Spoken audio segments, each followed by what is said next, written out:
Good afternoon, ladies and gentlemen. Could I ask you all to please take your seats?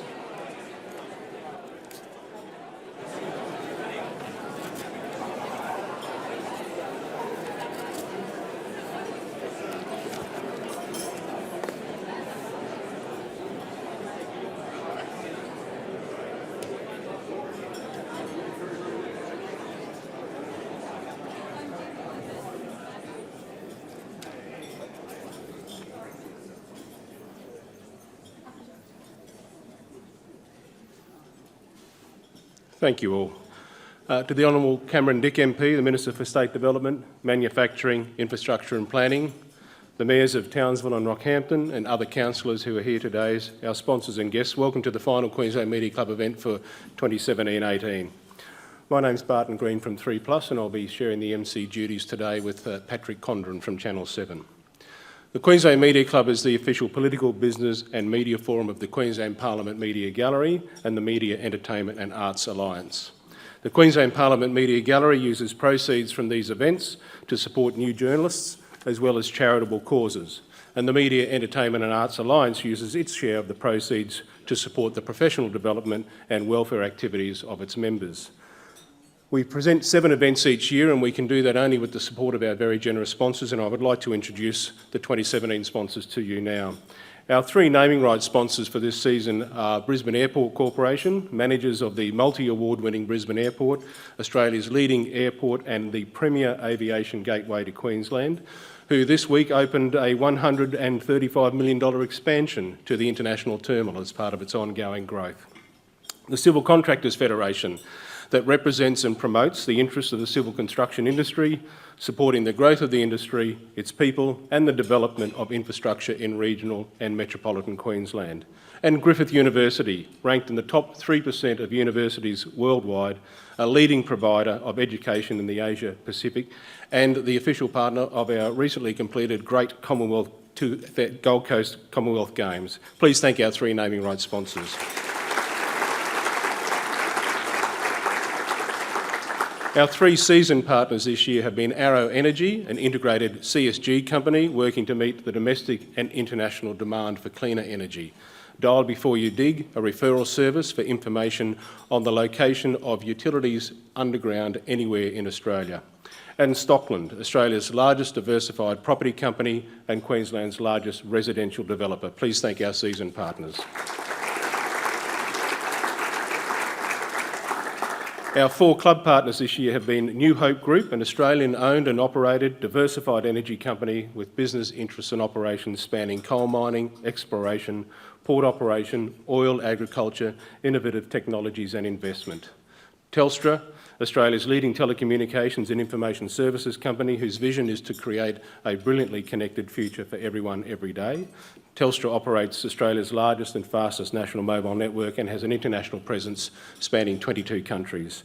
QGC, one of Australia's leading natural gas producers focused on developing Queensland's world-class onshore gas reserves, and the Queensland Futures Institute, an independent, unique partnership of academic, business, community, industry and research organisations that seeks to foster faster economic and social growth. Please thank our club partners.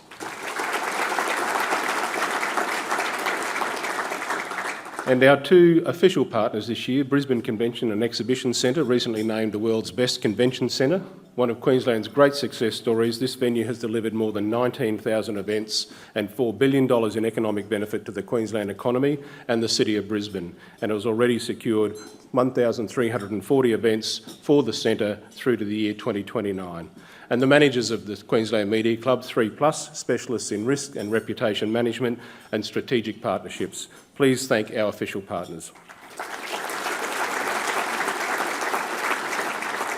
So we have a lucky door prize today, as we have had this season. I'd like to once again thank the Civil Contractors Federation for providing that. It's a bottle of Henschke, very nice drop according to those who have won it in the last few events, and we'll ask the Minister to draw that lucky door prize at the end of today.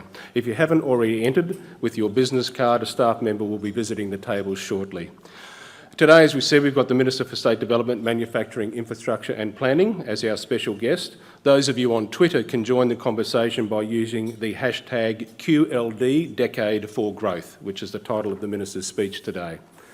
I would like to let you know that our first event for the 2018-19 season will be on the 11th of July with our guest speaker Julianne Alro, the Chair of Infrastructure Australia, who will have retired as Managing Director and CEO of Brisbane Airport Corporation just a few days earlier. So we're looking forward to Julianne addressing us.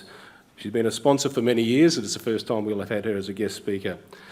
We would always welcome additional sponsors, where our new season will be commencing at the start of the financial year. If you are interested, please see one of the QMC staff. We'd be delighted to talk to you. Enjoy your meal. Patrick will be back up after your lunch to formally introduce our guest speaker, and then we'll manage a press conference. Thank you.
Good afternoon, everyone. Sorry to interrupt your lunch. Thanks for coming today. My name is Patrick Condren. I'm from Channel 7 News for now. Cameron Dick is the Queensland Minister for State Development, Manufacturing, Infrastructure and Planning. His title is almost as long as today's hashtag, which for the uninitiated is hashtag Queensland Decade of Growth. Not much room left for the other 140 characters on Twitter once you get that into the system. He's represented the state electorate of Woodridge in the Queensland Parliament since 2015. He's previously served Queensland as the state's Attorney-General, Minister for Industrial Relations, Minister for Education, Minister for Health and Minister for Ambulance Services. Don't you hate it when you can't keep a job? I've been in that situation myself. As a member of the Palaszczuk government's economic team, he is responsible for driving economic growth and prosperity and job creation across the state. Cameron's ministerial responsibilities include strategic planning and program delivery of priority industry sectors, particularly defence and aerospace. He was recently in Germany with some tanks, I see on social media as well. Boys with their toys. Advanced manufacturing, biofuels and renewable energy, Queensland's biomedical sector and mining technology equipment and services. He is also responsible for industry and business attraction and incentive schemes and regional economic development. As the Minister for Infrastructure and Planning, Cameron's responsibilities get a bit of déjà vu. Responsibilities involve major project facilitation, development and delivery, land use planning, including development of government land for economic and community purposes, and infrastructure prioritisation, planning, development, facilitation and coordination, all of which I think mean the same thing. Cameron also helped to lead the recovery and reconstruction of Queensland following natural disaster events as the Minister responsible for the Queensland Reconstruction Authority. He is proud to live with his wife and 2 teenage boys, unnecessary pause, in the city of Logan, where he enjoys supporting local community and sporting groups, particularly local rugby league and cricket clubs. Cameron Dick, this is your life.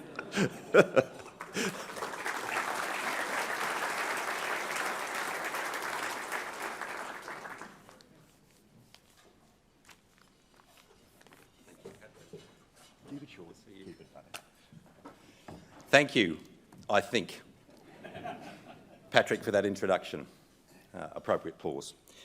Thanks very much to the Queensland Media Club for the invitation to be here today to, I suppose, talk a little about my role as the State Minister for, as Patrick said, State Development, Manufacturing, Infrastructure and Planning, and to talk about the prospects and challenges ahead for Queensland. I'd like to begin by acknowledging the Yagara and Turrbal people, pay my respects to their elders past and present, and acknowledge the oldest continuing culture in the world. Can I begin today by saying it is always great to be a Queenslander, but that has never been more true than right now as we enter a period of optimism and opportunity for our economy and for Queensland. Now, that's not just political rhetoric from one of the cheerleaders for the Palaszczuk Labor government. According to Deloitte Access Economics, Queensland will lead the nation in job creation and economic growth for the next 10 years. It's a story told by numbers. Our exports have risen 17.2% year on year, after rising 35% last financial year, and are currently running at $1.3 billion a week. Trend employment is up 4.6%. International tourism is up 4.7%. Expenditure on machinery and equipment is up 10%. Non-dwelling construction is up 13%. Interstate migration is up. Agriculture is up. LNG is up. Copper is up. Coal is up. Investment is up in Queensland. And Queensland is rising with that. It's a growth narrative that is driven not just by demand for our goods and services, but by the policy settings of the Palaszczuk government. That's perhaps nowhere more evident than in the investment dividend we are reaping from our 2030 50% renewable energy target for Queensland. That policy has attracted billions in direct investment into this sector, including the announcement I made earlier this month that Spanish giant Acciona plans to invest $500 million to build one of the Southern Hemisphere's largest solar farms at the Aldoga State Development Area near Gladstone. Our political opponents on the right often say the best thing that government can do for business is get out of the way. I believe, however, the best thing we can do is pave the way. Activity drives activity. Rising confidence drives economic momentum. And when it comes to business attraction and investment, our government is unapologetically activist. We make no apology for aggressively competing with other states and jurisdictions to attract business investment to our state. Through our $65 million Advanced Queensland Industry Attraction Fund, we have secured substantial investments from a number of significant companies, including Boeing, Brewdog and OG Fibre Products, the world's 5th largest packaging manufacturer. And of course, on the 14th of March this year, which will forever be in the Queensland diary as Land 400 Day, Rheinmetall secured the $5 billion contract to build over 200 new Boxer combat reconnaissance vehicles for the Australian Army. And it is happening right here in Queensland because of the partnership the Palaszczuk government established with that company, a fact that was reiterated to me last week when I visited Rheinmetall at Unterlüss, which is about 2 hours' drive south of Hamburg. The Commonwealth government chose Rheinmetall, but Rheinmetall chose Queensland because Queensland chose Labor. As the Minister for State Development, Manufacturing, Infrastructure and Planning, I'm determined to drive sustainable growth, particularly in our manufacturing sector. Manufacturing is the 5th largest contributor to state product, delivering additional value of almost $20 billion each year to our economy and employing over 165,000 Queenslanders. And our government is in the business of supporting manufacturing. I'm the first minister to hold the title of Minister for Manufacturing for a number of years in Queensland. Made in Queensland, for example, is just one of our programs that supports our manufacturing sector. The first round grants program, totalling $20 million, was aimed at increasing the productivity and international competitiveness of Queensland-based manufacturing SMEs by adopting innovative processes and technologies to support traditional manufacturing jobs and create the new high-skilled manufacturing jobs of the future. This includes supporting companies like King Springworks, located near Mollendina, who use their Made in Queensland funding to double their factory output. Lionel Moore Trailers in Pittsworth, whose grant allowed them to increase their trailer production by 50%. Doug Hall Enterprises, one of Australia's largest egg producers, whose funding has allowed them to increase egg production by 40% and enable them to export to the Asian market. And CFS Industries, a leading industry steel fabricator in Cairns, whose Made in Queensland grant helped them install advanced welding equipment as the company positions itself for rapid growth. These companies are among the dozens of Queensland manufacturers who have benefited from this program. They are also some of Queensland's businesses, some of our state's businesses, who are the hidden heroes of our economy. They make Queensland products and they deliver Queensland manufacturing jobs. Following the success and the sustained interest in our Made in Queensland initiative, the Palaszczuk government is expanding the program and streamlining the application process with updated criteria and guidelines. I'm pleased to announce today that the second round of the highly successful Made in Queensland program, supported by another $20 million, is open today, and those expressions of interest will continue until the 24th of May this year. Under this initiative, Queensland-based manufacturers can access matched program grants of between $50,000 and $2.5 million to make innovative improvements to their businesses. I'm also pleased to announce today a number of grants made to successful applicants to our Biomedical Assistance Fund. This $2 million fund will help 13 biomedical projects progress innovative technologies with commercial potential through product development. These grants will better position Queensland innovators to access the large capital investments required to commercialise these novel products, including developing a drug to slow the onset of debilitating diseases such as Parkinson's and Alzheimer's, a device to improve the survival rates of cardiac arrest patients, and a next-generation flu vaccine that has the potential to save millions of lives and billions of hours in lost productivity globally by protecting against more and potentially all flu strains. From today, the Queensland Government's $1.5 million Queensland Biomedical Voucher Program will also attract new national and international biomedical customers to use the state's world-class infrastructure and expertise. The program will support local industry to generate new deals to enhance its national and global competitiveness.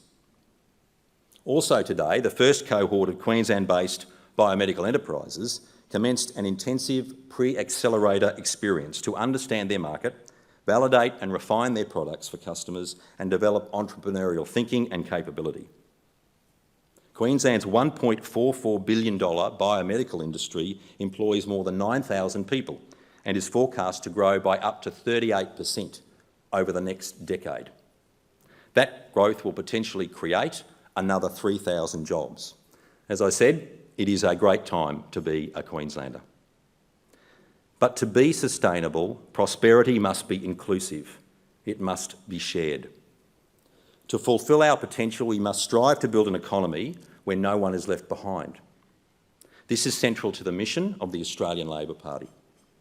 For although the economic conversation may be framed around deliberations about GDP, or the GSP, or the CPI, or the TWI, or the BCI, in the end, it is a conversation about people. When we talk about housing affordability, it's a conversation about all those Queenslanders working hard to fulfil the dream of owning their own home, or who are simply struggling to get by on a daily basis. When we talk about commodity prices, it's a conversation about the sustainability of regional communities. When we talk about the unemployment rate, it's a conversation about those people who want to break the welfare cycle by finding a good long-term job. I, for one, believe in the civilising role of government. This is not a piece of advocacy for the nanny state. I believe in the free market economy and that Queensland's prosperity is to a significant degree dependent on our trading in goods and services. Rather, it's an appreciation of the implicit contract between government and the governed, that those who are elected to public office will act in the public interest and will seek to find common ground and establish common goals to serve the common good. When we talk of addressing inequality, It is not an attack on aspiration. When we address disadvantage, we affirm our commitment to the ideal that every citizen has a right to the minimum standards of material sufficiency necessary to have a good and dignified life. We cannot set the sails of opportunity until we have dragged up the anchor of disadvantage. We must deliver on the mechanisms that drive social mobility, like providing access to a decent education and high-quality health services, and hurling the dignity of work against the tyranny of poverty. Of course, ideals worth fighting for are almost always fought over. And those great qualities that define us, that define Labor in particular, inclusiveness, openness, empathy, acceptance of difference and celebration of diversity, and the constant battle to make society fairer and more equal, are under attack by our political opponents, particularly elements of the political fringe. These movements cultivate anxiety about change for electoral advantage by propounding simplistic slogans promising a return to a golden age that never really existed. Their electoral formula involves a Queensland which turns in and against itself, which seeks to generate conflict and division and to profit from it. Fortunately, that toxic recipe for Queensland's future was rejected at the ballot box and by Queenslanders on the 25th of November last year. And yet it would be wrong to claim that rejection as a watershed moment for the status quo. In a world where a multitude of platforms promote a proliferation of opinions, it is becoming increasingly easy to find a micro-party custom-made to your own worldview. It seems that fragmentation of the political culture in democratic systems is becoming the new norm, evidenced in the rise of the political outsider in nations such as France and the United States, and the fact that it took German Chancellor Angela Merkel over 4 months to cobble together a coalition government in Germany. Fragmentation as the new realpolitik, combined with the democratic project in retreat in a number of countries around the world, should be of great concern to all of us. We must ensure fragmentation does not become fracture. The world is growing increasingly complex and dealing with changes to our climate, our trading relationships, our economic base, our technological capability, our demography, and our geopolitical landscape requires the certainty of strong, stable, measured, accountable government. The centre must hold. Fragmentation and the dissolution of the business as usual model is, of course, well understood by our friends in the media here today. One of the regrettable dividends of the everyone as a journalist phenomenon is the diminution of trust in the source and the rise of the fake news era. The established press serve a critical function. Established press who can be held accountable because they publish bylines, because the owners of those media outlets are known by the community. They play a critical function as an interlocutor in the public policy debate, in effect, to make sure what politicians declare is in the public interest actually serves the public good. Of course, there are distractions, but our system works most effectively when politicians and journalists focus on the bread as well as the circus. Our political process is best served by good public policy prosecuted in the electorate, executed in our parliaments and by executive government, and interrogated by the media. In conclusion, one of my key objectives as Minister for State Development is to be a champion of confidence in Queensland, to strengthen the confidence that Queenslanders already have in themselves, and to demonstrate to others, particularly those willing to and wishing to invest in our state, that they should have confidence in us. In doing so, I recognise the critical role enterprise and entrepreneurship play in the prosperity of our state. We need the risk takers, those who see an opportunity and back themselves, those prepared to invest and build, to sow and reap, to generate wealth and to create jobs. Queensland is once again at the frontier of opportunity, powered by renewed optimism and $28 billion worth of projects under construction, with many billions more in the pipeline. Our government stands as a ready partner for the business community to explore new and effective ways to promote and harvest opportunity. In doing so, however, we remain aware that not all boats rise on an incoming economic tide. We often hear about the economy being in transition, as though we are moving from one destination to another, from a particular economic starting point through a kind of rebirth to an end point where a new economic butterfly emerges from the cocoon. This, I think, misunderstands the challenge we face. The dynamic of change unleashed by technological advancement promises an economy that will be perpetually transitioning, challenged and enriched by a continuum of creative destruction, which will disturb at the most basic level the nature of work. We have no option but to embrace it, to carry forward the lamplight of human progress like every generation before has. History tells us that those who cling to a dying past get left behind, and they take with them those who buy into their romanticised message of nostalgic regression. Change can be unsettling, but it is inevitable, as everyone in this room knows. In that context, governments must be bold and forward-thinking, proactive rather than reactive. I believe that our best years are ahead of us, and they are within our reach if we have the will to seize the moment.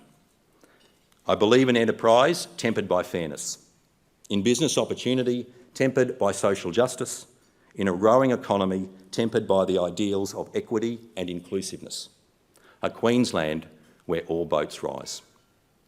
Thank you again for the opportunity to speak with you today.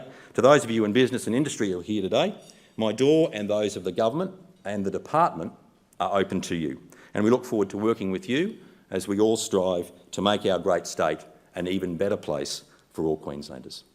Thank you.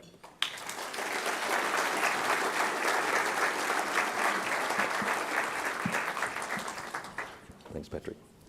Before I start, can I also thank the dozen or so people who went up to my brother Milton, the federal member of Oxley today, and said, good luck with the speech today, Cameron, which I think might be an argument against my interest, but it really upset him. So I was really happy to hear that. I think it's important to point out it's not your show, pal. Hang on, whose face is up there? It's not yours. Well, you're the bit player. I do get a little bit nervous when politicians call or espouse their friends in the media. I'm not sure that... You weren't listening closely enough to the way I said it, Patrick. I picked up the tone. This, ladies and gentlemen, is the bit where the journos, the gallery in the room, get to ask questions of Mr. Dick, and it's my honour to go first. You talked about central missions of the Labor Party. Change can be unsettling but inevitable. Are you going to challenge the Premier of Queensland for the top job? No, I'm not, Patrick. That's not an announcement I'm making today, Patrick. When will you make that announcement? I am absolutely delighted to support Anastasia as leader of the Labor Party for as long as she wants to be the leader of the Labor Party. I mean, her record, just let's put her record in context. The first female leader to lead an opposition into government. The first female leader in any jurisdiction in Australia at any point in history to win re-election. She has my full support for as long as she is the leader of the Labor Party. She's the most popular political leader, not just in Queensland, but in Australia. And I've been delighted to serve with her and will continue to do so for as long as we're in government. So once that period of time expires, would you like to be Premier? Well, as you all know, including you, Patrick, there's an election on the 31st of October 2020, 2024, 2028, 32, 36. So I'll reconsider it after that. So I'm not interested. Ever? No. Okay, good. Would someone from the gallery like to have a go? Hello, Minister Chris O'Brien from the ABC. Hello, Chris. Hello, nice to see you. And Milton Dick, nice to see you too. That's enough. The hoo-ha of the last few weeks with the Ipswich City Council abandoning, then revisiting recycling has led to lots of discussions and lots of stories. But one thing I think it raised was, I think it made a lot of people really surprised to find out that recycled matter was being exported overseas. In other words, that here in Australia there isn't much of an industry for turning recycled goods into anything. And I know that the Environment Ministers are meeting tomorrow to discuss it, but from your portfolio, isn't that something that your department, that would be ideal, that your department would stimulate some local businesses, a local industry for turning recycled matter into something good? Look, really good point, Chris, and we've indicated in recent announcements by the Deputy Premier and the Environment Minister, Leanne Enoch, that looking at how we expand the industries that fall out of waste in Queensland is something we'll do. And when we were governing from Ipswich, for example, I went to a company out there that is doing really innovative national leading work in the conversion of waste into energy. And they've done it for a number of councils, including councils in Victoria, totally vertically integrated. So they manage the production of the necessary equipment and facility, they install it, and they effectively switch on the power after that. So we're looking at that internally. I think that is some work that we'll be doing following as we work through the lead up to an implementation of the waste levy. But we do have to transition to a different base in not just Queensland but in Australia. The responsibility is falling more broadly on Australia and various jurisdictions around the country. And I think there is a significant opportunity for us to create new and different jobs and get the social benefit that comes from maximum reuse. And I know this week there's been some discussion by industry leaders, particularly in the recycling industry domestically, about how we might do that. So we'll be looking at that and we'll be working across government to work out what are the benefits that can come from that, including economic growth and jobs. Minister Tegan George from Channel 10. Treasurer Jackie Trad has said the waste levy will be fast-tracked. How soon will we see that implemented and what financial repercussions will that have on industry? Look, we're working through that, Tegan, and we're going, as the Deputy Premier and Treasurer said, giving that priority now. How do we land that levy with certainty? We obviously will work with industry in finalising that and all stakeholders, and Leanne Enoch's already done a lot of really good work in that space, working with stakeholders, a very important part of the process. We'll work through that as quickly as we can, as short as possible, but as long as necessary, if you know what I mean. We haven't got a commencement date yet, but the Deputy Premier has made it clear that we want to accelerate the implementation of that, and we're all working, all members of the Cabinet with an interest in that or who are supporting that process, including myself, are working towards that end to get the maximum benefit from that. But it's an absolutely necessary process, as everyone in this room would know. The removal of the waste levy by the LNP was a public policy disaster for Queensland. Absolute public policy disaster. We became the dumping ground for the nation's waste. It is cheaper to move waste from the Barangaroo site in Sydney. It's cheaper to move it from there and dump it in southeast Queensland than it is to dispose of it in New South Wales. That was an absolute perverse policy outcome that Tim Nicholls and Deb Frecklington, when she was the Assistant Treasurer, that they were responsible for. And that opened us up to what I think every Queenslander would think was an entirely unacceptable outcome. So we're looking to fix that problem, but as I've said earlier, how do we create benefits from that, including employment and economic growth, out of those industries that may come from that, and that may, in fact, one of the outcomes of that is produce significant environmental benefits as well, and that's what I think we'd all want for Queensland. Jackie Trad said last week that it was a priority for the government, the waste levy, the waste tax, if you like, but that it would be a decision, the fast-tracking of it, the new date would be a decision for Cabinet. Did Cabinet discuss it on Monday? Nice try, Patrick. But as you know, and you know me well over a long time now, I won't reveal discussions that happen in Cabinet or any Cabinet committee. But You blokes discuss things that happen in Cabinet with monotonous regularity, when it suits. We'll keep the confidentiality of Cabinet going, Patrick. I certainly will. So no more announcements from the Palaszczuk government about what happens in Cabinet?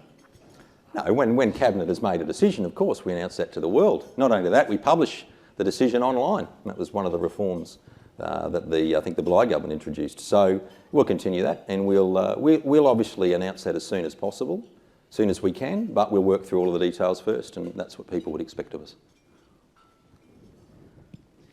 Minister, Harry Spicer from 4BC Radio. You've done a good job of articulating your pave the way versus get out of the way strategy, But how do you decide who is worthy of a grant and worthy of development in this state? Well, we've got a range of processes that we go through, Harry, and one of the key mechanisms that we look at when we're providing these grants is economic growth and jobs creation. So that's one of the hierarchy of decision-making processes that we go through. Most of these programs that we fund, AQIF, the Advanced Queensland Industry Innovation Fund made in Queensland, they're built around employment growth that comes from those sorts of investments. So that's the critical frame that we apply. There are many competing interests that come in. This is done arm's length from me. There is a process across departments led by State Development, but with some of our grants programs involving the central agencies, including Treasury. But the key driver for us is how do we create jobs? And in the manufacturing space, it's a particularly important one. Around 86% of jobs created in manufacturing in Queensland, 86% of jobs in manufacturing, including jobs that are created, are full-time permanent jobs. And that's something that's really important to our community in an age of increasing casualisation and uncertainty of employment. You get manufacturers who want to expand, who often just need that kick along, who need that capital investment to take their equipment to the next level. They're smart, they've worked it out. These businesses have worked it out. They know what they need to be successful. That's why partnering with government, or from our perspective, or my perspective, partnering with them is so important, because they've worked it out in their head, but they know there's a capital gap, a capital investment gap that they may not be able to afford or that they can't leverage up on. If we can do that, they can then turn it on and turn on jobs, turn on the equipment, turn on jobs and go forward on a more sustainable basis, and they don't look back. So jobs is the key framework, but there's other criteria as well we apply. And just as a follow-up to that, do you think that your strategy, by comparison to, say, the scorched earth trading policies or tariff policies, is better equipped to, manage, the globalisation process we've seen in manufacturing? Yeah, look, we live in a competitive world, but Queensland and Australia has always been a trading nation. We've benefited from open trade, and I think that needs to continue. That's becoming more uncertain. With the tariff policy announcements, the new tariff policy announcements of the United States government, which have received, I think, putting at its best, a mixed response from industry leaders in the United States.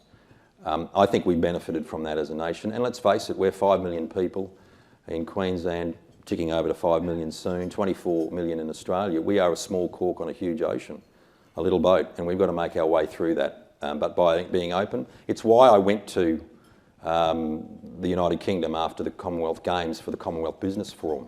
It was great timing because we could showcase Queensland right after the Commonwealth Games, when that was at the forefront of every leader and every industry leader that I met in the UK, to again push the Queensland case. Went to the biggest bioeconomy conference in in Europe, led by the German Bioeconomy Council, to promote Queensland and what we're doing, our 10-year roadmap. We've got a 10-year roadmap for advanced manufacturing, one for the bioeconomy too, one for biomedical, to say we're open for investment.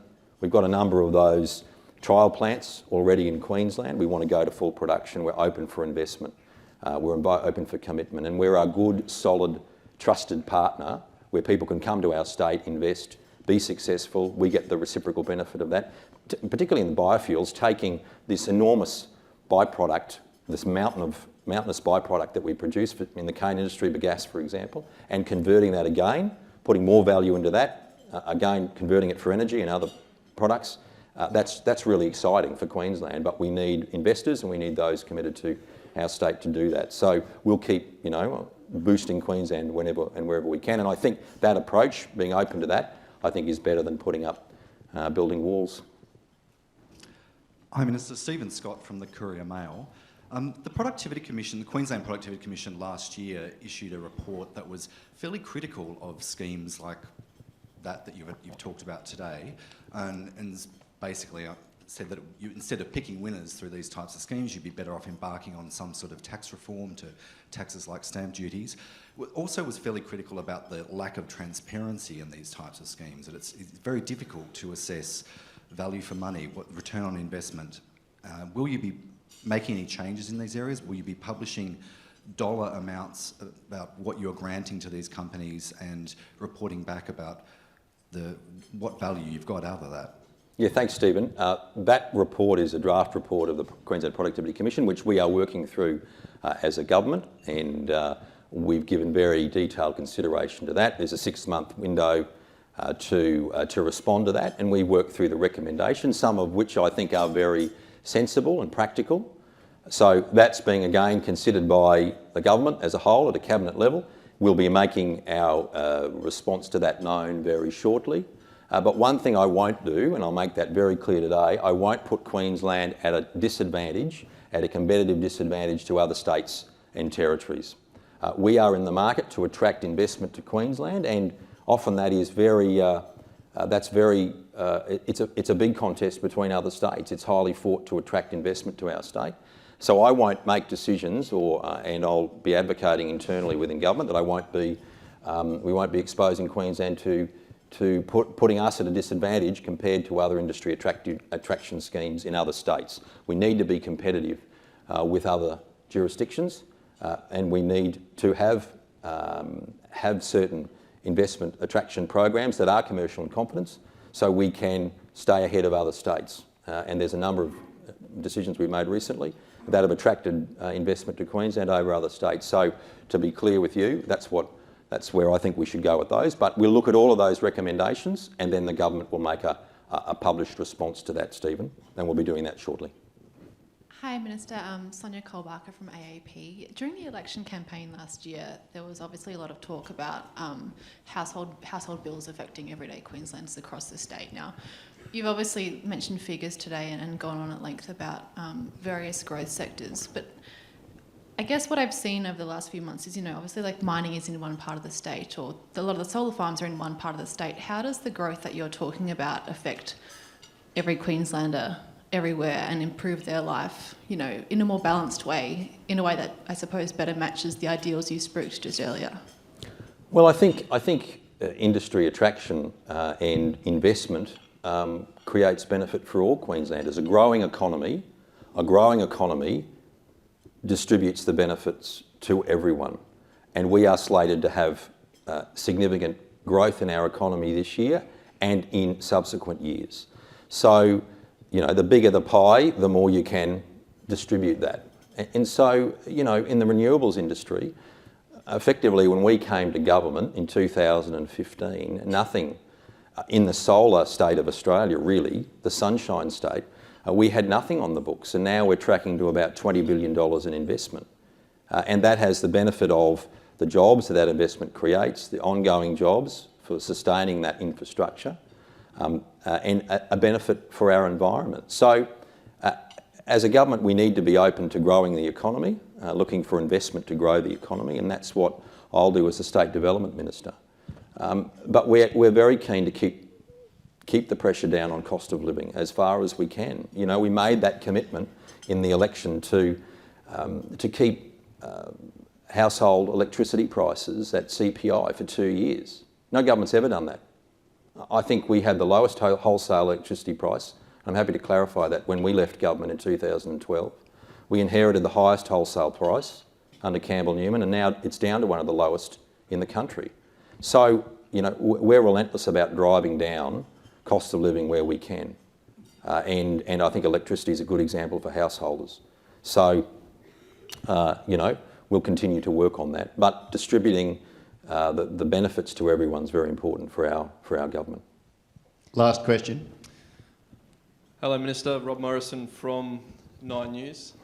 You said in your speech here, our system works most effectively when politicians and journalists focus on the bread as well as the circus. Well, to continue along those lines, critics of the waste levy say we're now seeing a circus around the waste levy because the idea was half-baked and policy on the run.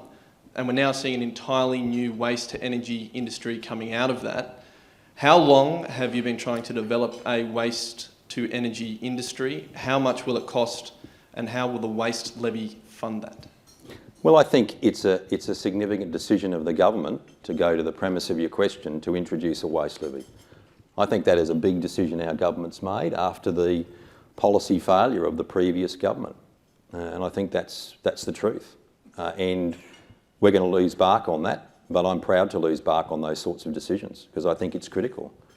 When you say we're going to a waste-to-energy industry, we do need to look at that. That's one of the benefits that comes from that sort of policy shift. It is a big policy shift, albeit one we shouldn't have had to make because of the errors of the past, but it's one that we're committed to. So, as the Deputy Premier and all the other ministers and the Premier has said, we'll look to the benefits that come from this. Firstly, to stop the waste being dumped in Queensland for other jurisdictions. Every other state has a levy. We'll join the rest of Australia by doing that.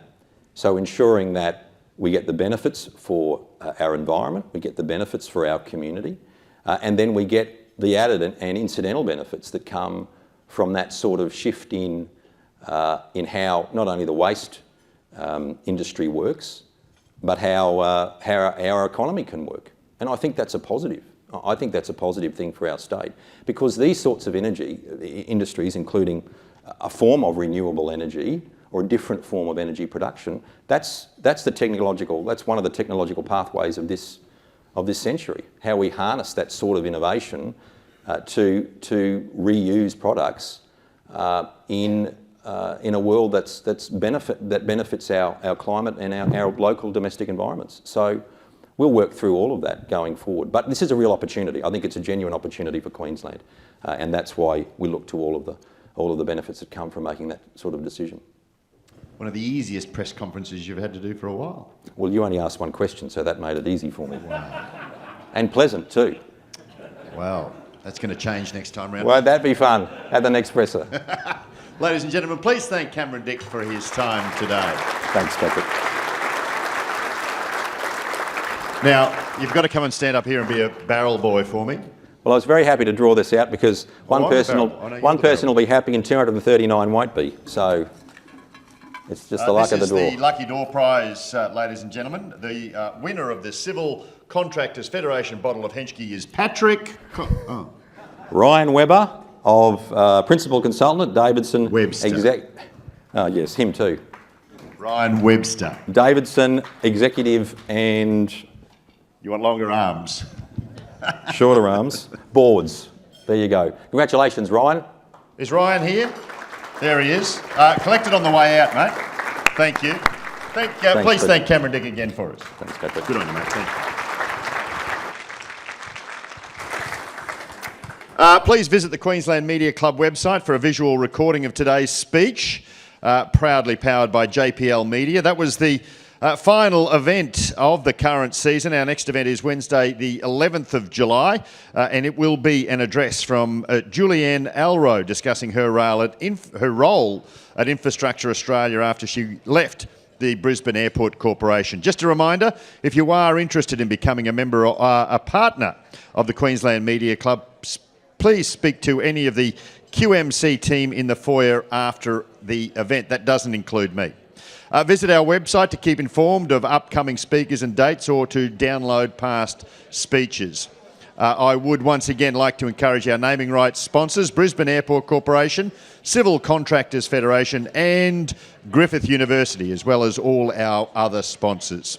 If you'd like to receive information about the Queensland Media Club season, please drop your business card in the bowl at the registration desk on your way out. That concludes today's luncheon. Thank you very much for your time today.